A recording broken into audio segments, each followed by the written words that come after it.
Labadiena, Priežės televizijos žiūrovai, čia Geros kaiminystės forumas.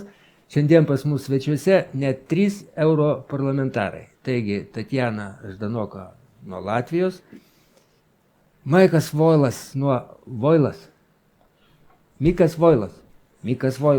Airijos ir Klėja Deili irgi nuo Airijos. Šiandien mes pakalbėsim tokiu formatu. Pirmiausia, prisistatysim visi šiek tiek, tada apžvalga vietos šalyse, kaip tas susisieja su psichologiniu, emociniu klimatu Europarlamente, na ir prognozės. Ar įmanoma atstatyti tą gerosios kaiminystės dvasią, santykius tarp valstybių, tarp žmonių.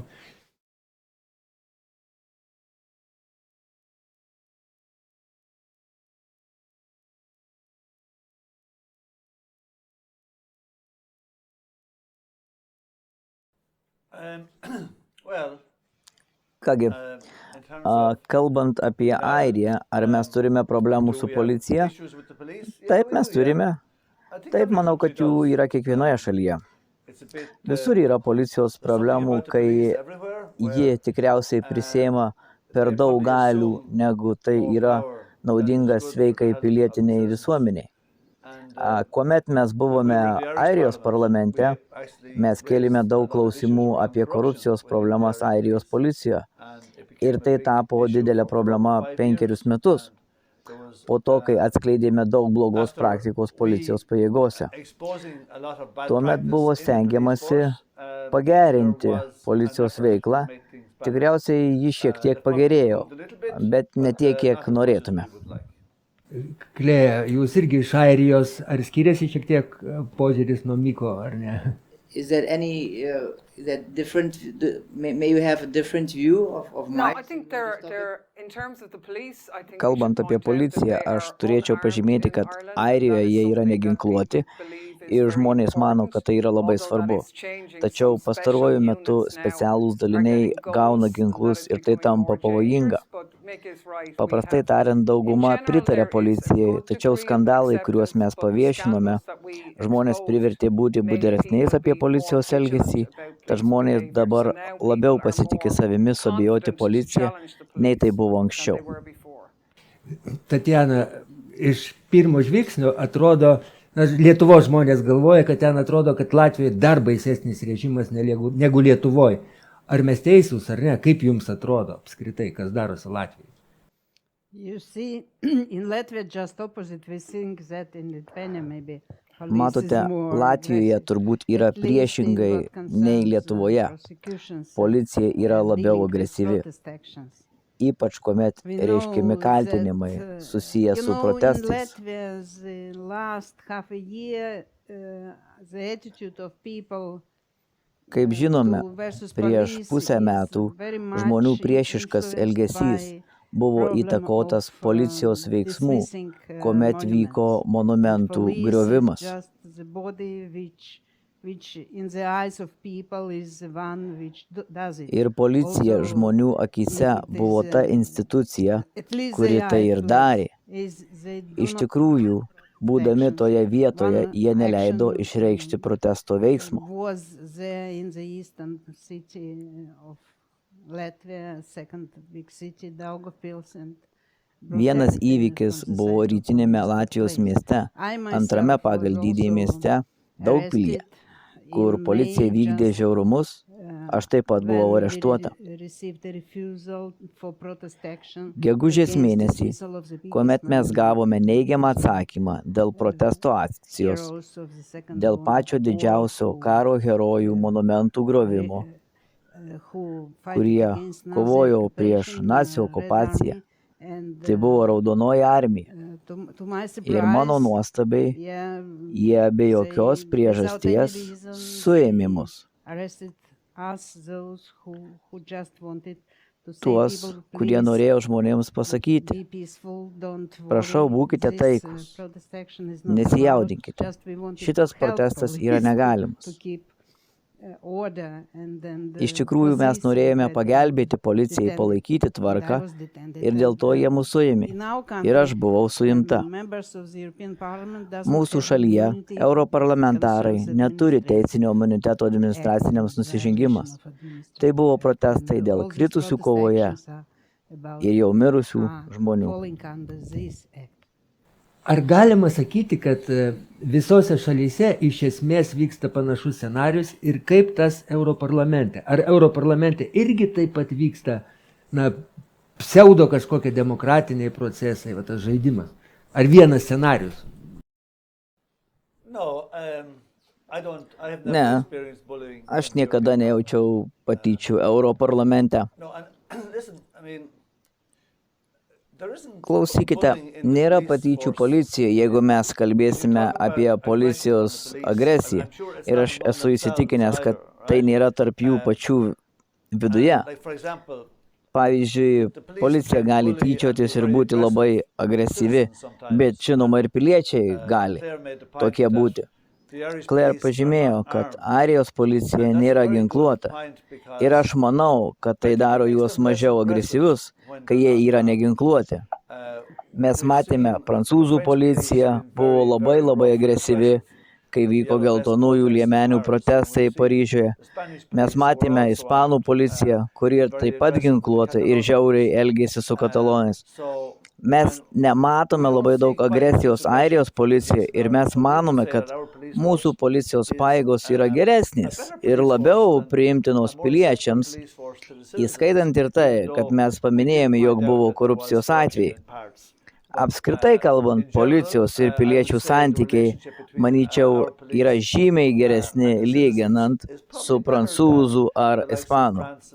O Europarlamente aš niekad nepatyriau patyčių ir aš menkas žmogelis. Taip, bet aš patikslinsiu klausimą. Aš ne tiek dabar į policiją, kiek mobbingas, psichologinis teroras, stengiantis pakeisti nuomonę.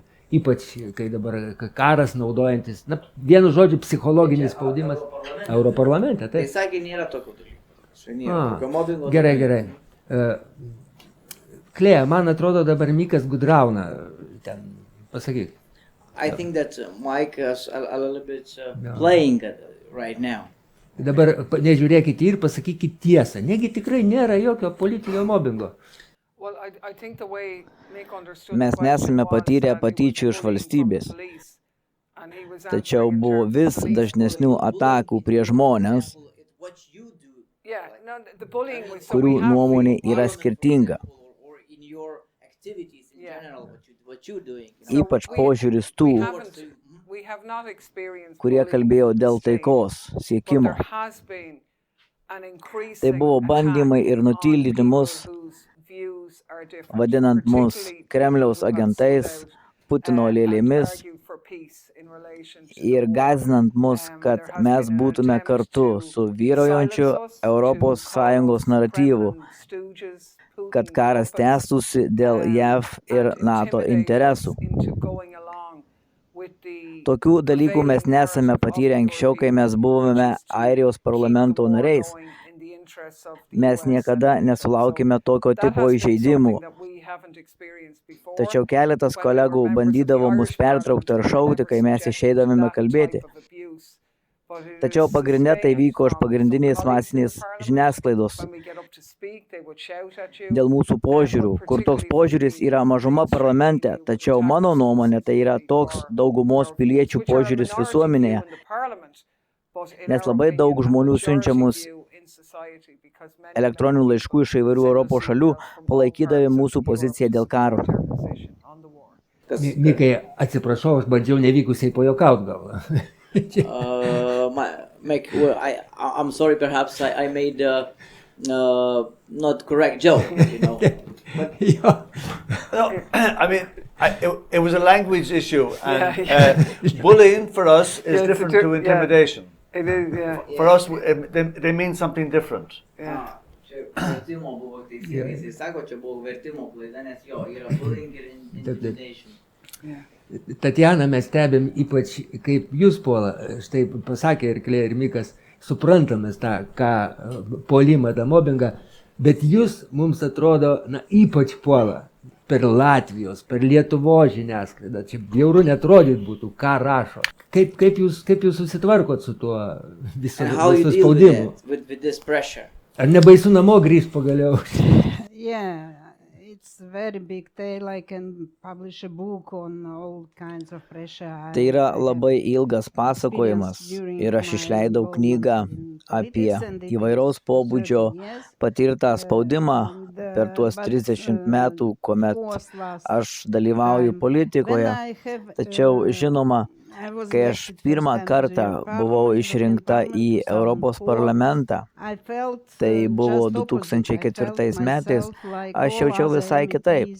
Aš jaučiau tarsi būčiau kaip ir visi kiti europarlamentarai, nes mes esam tiesiogiai išrinkti žmonių, kurie balsavo už mus ir kiekvienas iš mūsų atstovaujam kai kuriuos visuomenės sluoksnius ir su mumis turi būti elgiamasi vienodai.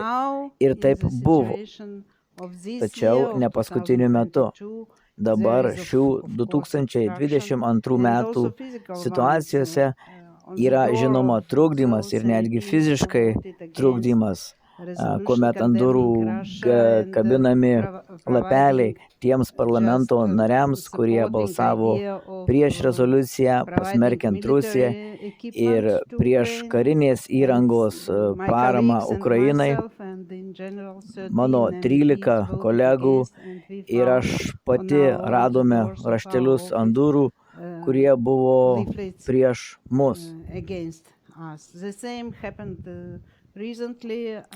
Panašiai nutiko ir visai neseniai, kuomet buvo balsuojama dėl rezoliucijos, kad deklaruojant, kad Rusija yra terorizmo rėmėja. 58 parlamento nariai, kurie balsavo prieš, gavo lapelius ant ofiso durų. Žmonės masiškai klausia, yra tokia teorija, kad Eva Kailį, kurią suėmė dabar dėl korupcijos, tai suėmė todėl, kad pridengti Ursulos nuodėmės su Pfizer. Kaip Jūs manot, ar yra pagrindo tokiam, sąmokslo teorijom kol kas, kol ten nieks neįrodyta? Ne, aš nemanau, kad tai pridengia ką nors kitką. Aš manau, kad belgų policija tai išsiaiškino prieš metus, kad tai vyko. Ir manyčiau, kad tai mūsų nenustebino. Vienintelė nuostaba mus ta, kad žmonės tai nustebino, nes mintis, kad nėra korupcijos politikoje, būtų kvaila, nes yra daug korupcijos politike, kalbant bendrai. Reikia atminti, kad yra daugiau nei 12 000 organizacijų registruotų Belgijoje, yra lobizmo organizacijos ir mes sakytume, kad jeigu kiekvienoje iš jų dirba po 5 žmonės, tai būtų 60 000 žmonių, kurie dirba dėl lobizmo, kad įtakotų politikus ir valstybės tarnautojus, kad būtų priimti sprendimai dėl jų interesų. Taigi idėja, kad kažkas gavo pinigų Katarui, kad kalbėjo dėl Kataro interesų parlamente, nėra šokiruojantis dalykas. Taip, yra blogai, bet mes nesam dėl to šokiruoti ir manau, tokių gali būti ir daugiau. Mes turime parlamento narius, kurie propaguoja NATO nuo ryto iki vakaro. Mes esame prieš karą, mes esame už tai, ką mes prieštaraujame NATO ir mes norime NATO panaikinti. Tačiau dauguma europarlamentarų palaiko NATO, netgi žalieji. Kodėl jie taip pritarė NATO? Kodėl jie taip pritarė kariniam industriniam kompleksui? Ar kas nors duoda jiems pinigų? Aš nežinau. Aš tik žinau, kad jie neįtikėtinai daug pasisako dėl karo paramos, NATO paramos. Turit ką papildyti, pakankamai išsamei. Would you like to add something? Can I? Yeah, sure. Just in the European Parliament itself, there is a body Europos parlamente yra audito institucija, kuri turėtų galimai užkirsti kelią korupcijai. Tai yra ombudsmenas. Tai yra speciali institucija, kuomet Europos piliečiai gali kreiptis dėl oficialių asmenų blogo elgesio. Ir kas yra svarbu tai, kad auditorė, kuri beje šiuo metu yra airė, ji paprašė Uršulos von der Leyen pateikti SMS žinutes, kurias ji gavo iš Pfizer vadovybės. Tačiau ji atsisakė tai padaryti. Ir ši informacija pasirodė, kuomet aš dirbau peticijų komitete, kuris ir prižiūri ombudsmeno darbą. Ir aš buvau informuota, tačiau daroma buvo viskas, kad šis skandalas būtų paslėptas, kad Uršulos von der Leyen atsisakymas taip pat būtų nuslėptas. Aš manau, kad yra klausimų, į kuriuos Uršula von der Leyen turėtų atsakyti. Ir yra laukas priežasčių, kodėl Belgijos policija tyrė socialdemokratus, nes jie gavo pranešimą apie tai. Tačiau aš nematau, kad šie abu atvejai būtinai būtų susiję. Ir aš manau, kad tikra istorija, kaip ir Mikas minėjo, kad tai yra tik tai ledkalnio viršūnė. Ir kad korupcija ir lobizmas veikia kartu ES institucijose ir dauguma oficialiai. Ir jie tik dabar atkreipė dėmesį tai, nes jiems buvo įdomu tik užsienio kišimasis. Tačiau mes sakome, kad kišimasis yra kišimasis, o korupcija yra korupcija. Ir daug Europos pinigų, įskaitant ir tikėną Pfizerio, yra korumpuoti ir mums reikia tai tirti. Dabar kalėdų metas. It's Christmas time now, coming.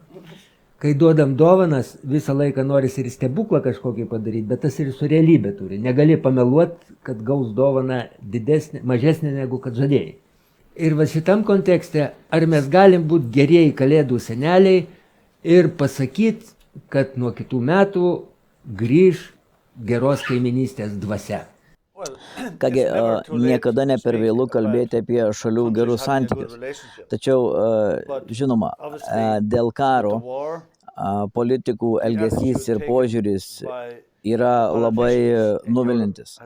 Ir jie neturi noro siekti taikos. Tai gali būti kalėdos, tačiau tai nesvarbu. Ar netgi ir kitų laikų. Jie nenori taikos, nes jie yra laimingi palaikindami JAV-NATO karą, jame tiesiogiai nedalyvaudami, Ukrainoje kenkiant Rusijai. Žinoma, Rusija visiškai blogai padarė, kad įsiveržė, tai buvo nelegalu, tačiau vakarai dar nenori, kad karas būtų sustabdytas, nes pagal jų viziją Rusijai turi būti pakenkta labiau. Jiems neįdomu tarpvalstybinis bendradarbiavimas dabar. Ar mes vėl turėsime bendradarbiavimą kažkada vėl?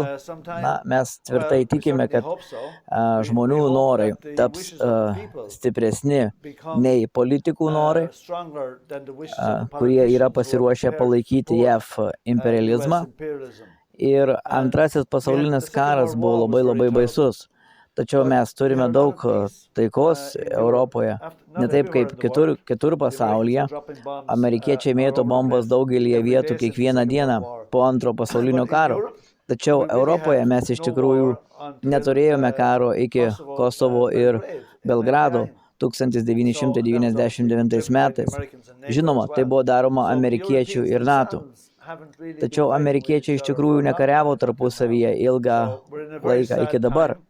Mes gyvename liūdnais laikais, nes ukrainiečiai miršta, o europiečiai kenčia dėl karo. Tačiau mes turėtume būti optimistai ir mes tikime, kad žmonių sąmoningumu, nes žmonės nori taikos, jie nenori karo. Politikai yra laimingi dėl karo, bet ne žmonės. Tad tikiuosi, kad žmonių valia bus stipresnė ir žmonės turėtų išeiti į gatves ir protestuoti prieš tai, kaip politikai elgiasi. Pridėt, turit ką nors? Miko, tokiam geram. Savaitę prieš Rusijos įsiveržimą Vokietijos ministras pirmininkas Šulcas pasakė, kad negali būti taikos Europoje prieš Rusiją. Ir tai yra tiesa. Tada įsiveržimas ir įvyko. Ir viskas pasikeitė. Ir tas palinkėjimas yra tiesa. Rusija yra Europos dalis ir negali būti taikos, nebent mes atkursime savo santykius. Deja, kaip Mikas ir sako, JAV ir NATO nenori atkurti santykių šiuo metu. Jie yra labai laimingi skirtais pinigais ginkluotei, pinigais, kurie lieka JAV, nes JAV karinės kompanijos gauna tuos pinigus. Tačiau taip, mes turime siekti savo tikslų. Ir aš manau, kad dauguma pasaulio valstybių, kurios yra už Europos ribų, bus tos, kurios sieks susitarimo dėl taikos šiuo metu. Tatjana, pagal scenarijų aš turėjau užbaigti laidą, bet aš prašau jūsų tą padaryti, baigiamąjį žodį, nes mes galvojam, kad čia žmonių televizija. Jūsų tiek pat, kiek ir mūsų. Pabaikit laidą už mane. Dabar mes esame 2022 metų gruodžio mėnesį ir tai paskutinė Europos parlamento sesija, kuri yra baigta. Praeitais metais, prieš metus gruodžio mėnesį, Borelis, Europos užsienio reikalų komisaras, kalbėjo prieš Europos parlamentą, tačiau jo kalba mane labai nuvylė. Jis pasakė, kad taip, Rusija yra pasiūliusi bendro saugumo susitarimus, tačiau mes nusprendėme atsakyti už visą Europos Sąjungą ir atsisakėme priimti Rusijos pasiūlymus.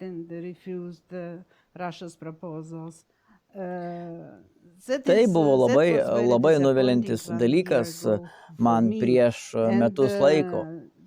Ir dabar, sužinojus Angelos Merkel pasisakymus, kad Minsko susitarimai buvo netikri, tiesiog, kad buvo noras laimėti daugiau laiko, man Minsko susitarimai buvo labai geri susitarimai, jeigu jie būtų įgyvendinti, duodant autonomiją Donetskui ir Luganskui, taip pat duodant garantijas, kad nebūtų persekiojami žmonės ir jie turėjo būti įgyvendinti.